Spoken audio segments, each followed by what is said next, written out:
오늘 하나님께서 우리에게 주신 말씀은 야고보서 1장 1절부터 11절까지의 말씀입니다.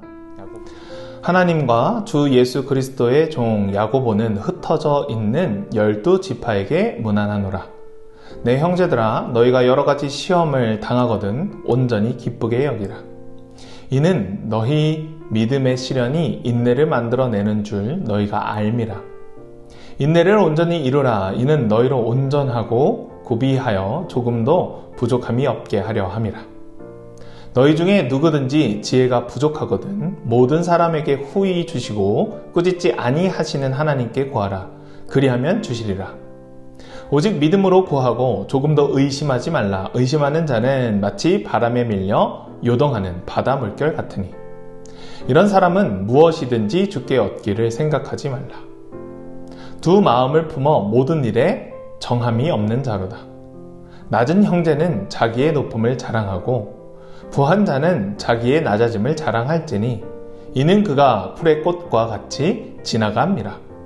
해가 돋고 뜨거운 바람이 불어 풀을 말리면 꽃이 떨어져 그 모양의 아름다움이 없어지나니 부한 자도 그 행하는 일에 이와 같이 쇠잔하리라.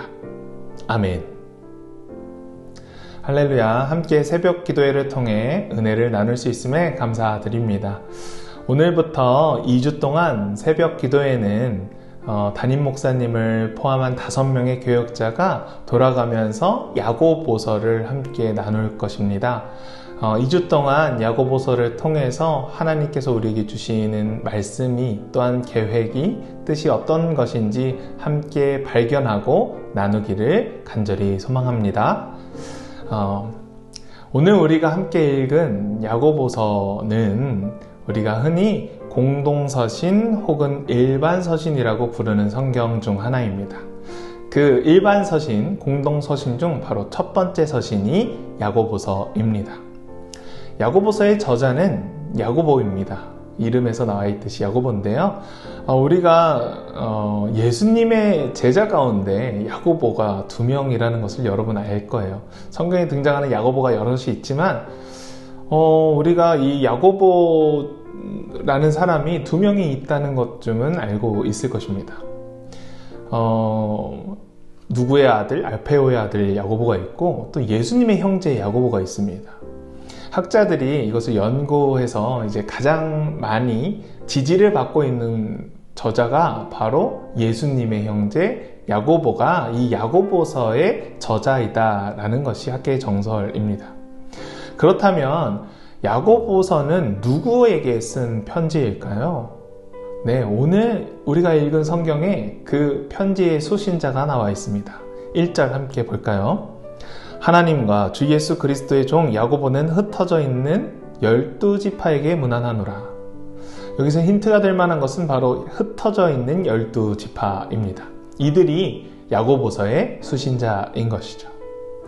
흩어져 있는 12지파, 이것을 다른 말로는 디아스포라라고도 합니다. 흩어져 있는 사람들을 의미하는 뜻입니다. 이 흩어져 있는 12지파라는 이 디아스포라라는 말은 성경에서 일반적으로 팔레스타인 지역을 벗어나 살아가고 있는 유대인들을 뜻하게 됩니다. 그러니까 지금 야고보의 관할 구역이 팔레스타인이었는데 그 팔레스타인 지역 밖에 살고 있는 유대인계 그리스도인들, 그들을 향하여 야고보가 편지를 하고 있는 것입니다. 흩어져 살아간다는 것, 즉 다른 나라에서 다른 장소에서 살아간다는 것은 실로 굉장히 어려운 일입니다. 그들에게는 타지에서 살아가는 이들에게는 정말로 여러 가지 어려움이 있는데 문화적인 어려움도 있을 것이고 종교적 차이에서 오는 어려움도 있을 것입니다. 오늘 야고보는 그것을 시험이다 라고 표현하고 있습니다. 2절부터 4절까지 함께 볼까요? 내 형제들아, 너희가 여러 가지 시험을 당하거든 온전히 기쁘게 여기라. 이는 너희 믿음의 시련이 인내를 만들어내는 줄 너희가 알미라. 인내를 온전히 이루라. 이는 너희로 온전하고 구비하여 조금도 부족함이 없게 하려 함이라. 야고보는 흩어져 살아가고 있는 믿음의 형제들에게 그 시험을, 그들이 지금 각자 겪고 있는 그 상황적 어려움을 기쁘게 감당하라고 이야기하면서 그들을 잘 공감하고 있는 것 같습니다. 단순히 그 시험뿐만 아니라 오늘 성경의 3절에는 이렇게 표현하죠. 시련이라고 말합니다. 믿음의 시련이요. 어쨌든 지금 어떤 타국에 살아가고 있는 사람들에게 어려움이라는 것이 닥쳤습니다. 고난이라고도 표현을 하죠. 그러나 야고보는 그것을 시험과 시련이라는 표현으로 썼고요. 그것은 우리에게 역시 동일하게 적용됩니다. 우리의 삶 가운데도 어려움이 있다면 우리는 그것을 바로 시험, 고난이라고 얘기하고 시련이라고 얘기합니다.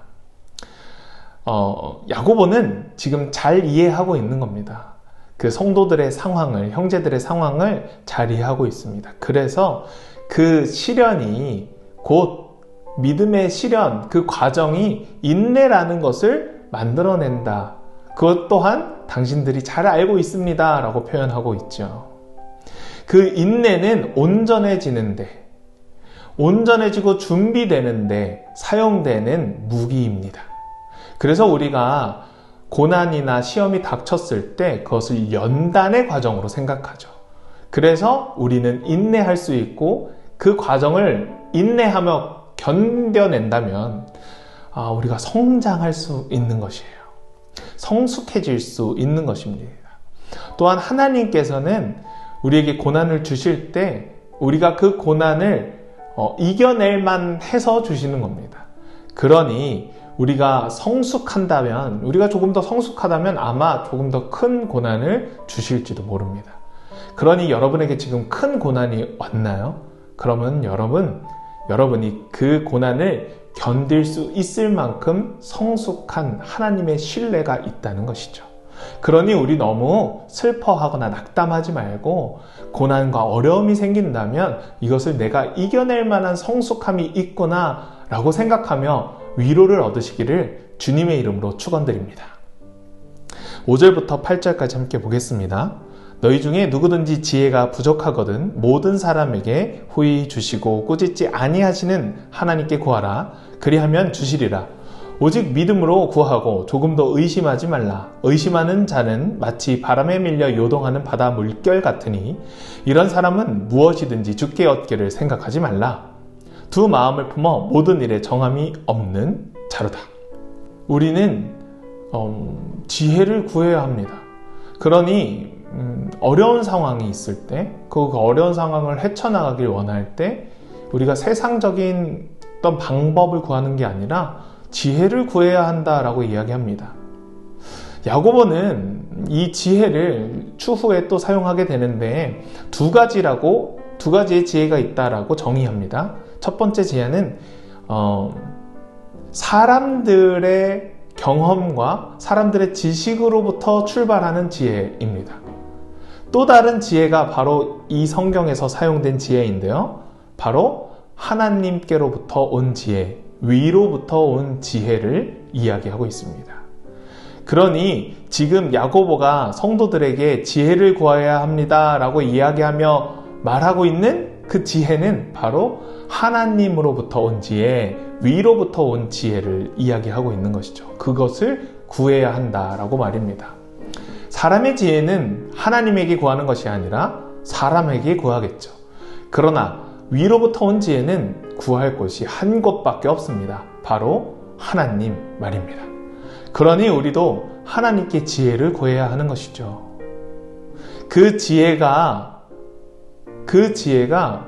우리를 그 고난의 상황에서 잘 견딜 수 있게 해주기 때문입니다. 또한 이 지혜를 구할 때 자세가 필요합니다. 어떤 자세냐면 오늘 성경에서 믿음으로 구해야 한다 이야기합니다. 위로부터 오는 지혜를 믿음으로 구해야 한다는 거죠. 그리고 그 믿음의 조건이 있는데요. 의심하지 않는 온전한 믿음, 완벽한 믿음입니다.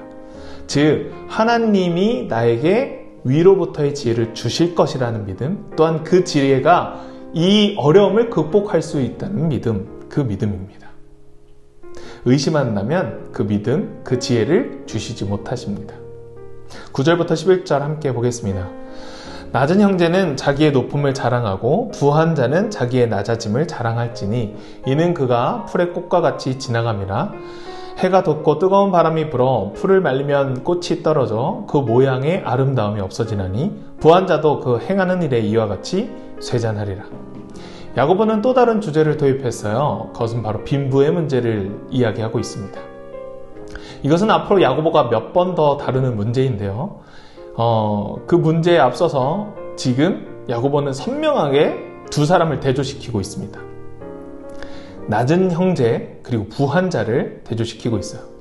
이것은 야고보와 관련된 교회 안의 성도들이 살아가고 있는 사회와 경제의 형편을 알 수 있는 것입니다. 즉 교회 공동체 안에 경제적으로 부한 자가 있고 경제적으로 가난한 자가 있는 것이죠. 또한 사회적으로 위치가 높은 자가 있고 사회적으로 약자가 있는 것입니다. 야고보는 교회 공동체 안에 어떠한 상황이 있더라도 형제다, 하나의 형제다라는 것을 강조하고 있습니다. 같은 형제이기 때문에 그 사람의 사회적 위치는 상관이 없습니다. 그들은 동등합니다. 그런데 이 야고보가 각각의 두 사람에게 권면하는 것이 있습니다. 무엇이냐면 먼저 낮은 형제에게 권면합니다. 낮은 형제는 자신의 높음을 자랑해야 한다고 말입니다. 이것이 무슨 이야기일까요? 낮은 형제라고 해서 수치의 자리에만 있는 것이 아니다라고 이야기하는 것입니다. 그는 수치와 낮음은 사회적 규정이라는 거죠. 하나님의 기준과 하나님의 판단이 아니라 이 사람이 지금 낮은 자라고 불려지는 것, 낮은 형제라고 불려지는 것은 그 기준이 교회의 가치관과 다른 기준이라는 거예요. 교회 가치관으로 부여된 기준으로 낮은 자가 아니라 세상의 관점으로 낮은 자라는 것이죠. 그러니 그는 낮은 자가 아닙니다. 하나님이 보았을 때는 높은 자인 것이죠. 그렇기 때문에 지금 낮은 자가 자랑해야 되는 것은 내가 높아졌다. 어디에서? 하나님의 나라에선, 하나님의 시점에선 나는 낮은 자가 아니다 라고 자랑해야 되는 것입니다. 그럼 반대로 부한 형제는 무엇을 자랑해야 될까요? 부한 형제가 자랑해야 되는 것은 자신의 낮아짐입니다. 낮아진다는 게 어떤 것일까요? 부한 형제는 원래 사회적으로 높은 위치에 있는 사람입니다. 그런데 그러한 사람이 예수 그리스도를 믿음으로써 겸손해지고 자신을 낮추는 일에 열심을 다하고 있는 것이죠. 그래서 그는 남을 섬기고 있고 자신의 위치와 상관없이 누군가와 동등하게 사회생활을, 교회생활을, 신앙생활을 하고 있다라는 것입니다. 그러니 얼마나 자랑할 만한 일입니까? 하나님께서 보시기에 얼마나 기쁜 일입니까? 그러니 이 부한 형제도 자랑할 것이 너무나도 넘쳐나고 있습니다. 하나님은 이 땅에서 낮은 곳으로 오셨습니다. 그리고 그 낮은 곳으로 오신 하나님이 우리에게 보여주신 그 사랑이 바로 우리가 믿고 있는 예수 그리스도입니다. 부한 형제, 그 형제가 낮아질 수 있었던 근본적인 이유, 바로 복음입니다. 그러니 얼마나 자랑스럽습니까? 그가 섬기고 있는 낮아짐이 얼마나 하나님이 보았을 때 자랑스럽습니까? 야고보는 이 부한 형제의 상황을 보고 이렇게 얘기합니다. 풀이 꽃이 마르고 지나가는 것처럼 인생은 시간의 흐름과 시대의 변화는 막을 수 없다라는 거죠. 또한 인생이 아무리 훌륭하더라도 이게 시간이 흐르면 약해질 수밖에 없다라는 거예요. 따라서 인간 자신의 영광은 무한한 것이 아니라 유한하고 허무합니다. 이들이 낮아짐을 자랑하고 높아짐을 자랑하는 것은 그 기준이 사회에 있거나 세상에 있지 않고 하나님에게 오로지 있습니다. 그러니 그들의 자랑이 너무나도 감사한 일이죠. 따라서 인간이 자신의 영광을 위해서 자랑하는 것은 굉장히 허무하고 의미 없는 일이죠. 지금 이 두 형제, 낮은 형제, 부한 형제가 자랑한 것은 무엇일까요? 자신의 높아짐, 자신의 낮아짐, 이것은 어떤 근본적인 자랑의 결과물입니다, 사실. 이들이 자랑하고 있는 것은, 이들이 진짜로 자랑하고 있는 것은 바로 예수 그리스도입니다. 내가 예수 그리스도를 통해서 귀한 자인 것을 확인받았고, 내가 예수 그리스도를 통해서 이렇게 부하지만 낮은 자를 위해서 나의 재물을 사용하고 나의 섬김을 사용하고 내가 낮아짐으로 예수 그리스도와 함께 동행하고 있다라는 것입니다. 그러니 얼마나 자랑스럽습니까? 세상의 판단이 아닙니다. 세상의 기준으로 자랑스러운 것이 아니라 하나님의 시각으로, 하나님의 관점으로, 하나님의 가치관으로 이 교회를 이끌고 교회 공동체 안에서 살아가는 신앙인의 관점으로 자랑스럽고 기뻐할 만한 것들이죠. 이 땅을 살아가고 있는 저와 여러분이 이러한 마음을 가지고 예수 그리스도를 자랑거리로 삼아야 하는 것입니다. 사랑하는 한양제일교회 성도 여러분, 오늘도 예수 그리스도를 자랑하는 저와 여러분이 되기를 주님의 이름으로 축원합니다. 기도하겠습니다. 사랑의 하나님 감사합니다. 오늘도 우리는 야고보서를 통해서 여러 가지의 이야기를 들었지만 가장 마음속 깊이 남는 한 구절은 나의 자랑이 바로 예수 그리스도라는 것입니다. 우리가 힘든 상황에 고난이 찾아오고 또한 질병의 아픔이 있기도 하고 또 여러 가지 관계의 어려움 때문에 낙담하고 시험에 들고 또한 넘어지기도 합니다. 그럴 때마다 우리를 회복시켜 주시는 하나님을 우리가 의지합니다. 그러나 우리가 거기에서 멈추어 있는 것이 아니라 그 시험의 연단의 과정을 통해서 우리가 성숙해지는 그리스도인이 되게 하시고 결국 우리의 삶이 예수 그리스도를 자랑거리로 삼는, 나의 자랑은 예수님입니다, 나의 모든 것은 하나님뿐입니다 라고 고백하는 성도가 될 수 있게 도와주시옵소서. 이러한 상황에 여전히 고통 가운데 있는 성도님들도 계십니다. 그러니 하나님 위로하여 주시옵소서. 또한 회복시켜 주시옵소서. 믿음을 더욱더 회복시켜 주시고 우리가 어떠한 상황에서든지 하나님을 놓지 않고 살아가는 성도가 되게 도와주시옵소서. 눈앞이 캄캄합니다. 막막합니다. 숨이 턱턱 막힙니다. 하나님 그 상황 가운데도 언제나 우리를 사랑하고 계시죠. 우리가 그것을 신뢰합니다. 그러니 우리에게 지혜를 허락하여 주시옵소서. 또한 우리가 하나의 형제 되었으니 슬퍼하고 어렵고 낙담한 자를 위로하고 이끌고 나가는 형제 자매 지체가 될 수 있게 도와주시옵소서. 내가 교만하여 높음을 자랑하는 것이 아니라 낮아지게 하시고, 또한 수치 속에 상처가 가득하여 계속 나를 낮추는 것이 아니라 또한 예수 그리스도로 회복되어 높아짐을 또한 자랑하게 도와주시옵소서. 우리의 삶의 모든 부분이 예수 그리스도께 영광 올려드리는 삶으로 채워지게 도와주시옵소서.